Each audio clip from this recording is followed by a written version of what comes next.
កុំអាងភាពជោគជ័យបន្តិចបន្តួចហើយមើលងាយមនុស្សជុំវិញខ្លួន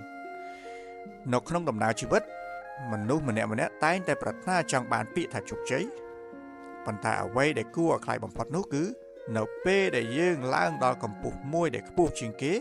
យើងបែរជាភ្លេចមើលដីដែលធ្លាប់ជាន់ហើយមើលស្រាលមនុស្សដែលនៅទាបជាងយើងកុំភ្លេចថាថ្ងៃនេះយើងមានសំណាងយើងមានឱកាសនិងមានសមត្ថភាពអាចឈរនៅចំណុចខ្ពស់បានតែវាមិនមែនជាការធានាថាយើងនឹងនៅទីនោះជារៀងរហូតនោះឡើយជីវិតប្រៀបបីដូចជាកង់រទេះថ្ងៃនេះឡើងថ្ងៃក្រោយក៏អាចចុះវិញបានបើយើងមើលងាយគេនៅពេលដែលយើងកំពុងឡើងតើយើងនឹងមានមុខមាត់អ្វីទៅសុំឲ្យគេជួយនៅពេលដែលយើងធ្លាក់ចុះវិញ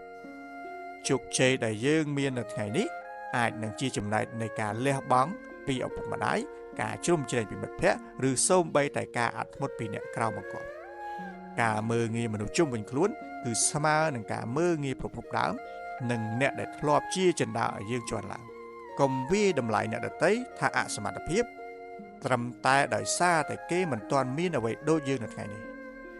មនុស្សម្នាក់ៗមានរដូវកាលរីកស្គូស្គីខុសៗគ្នាអ្នកដែលយើងមើលងាយនៅថ្ងៃនេះអាចនឹងក្លាយជាបុគ្គលអស្ចារ្យនៅថ្ងៃស្អែកការឲ្យតម្លៃមនុស្សមិនមែនមើលលើអ្វីដែលគេមានតែមើលលើអ្វីដែលគេជានិងការតស៊ូរបស់គេ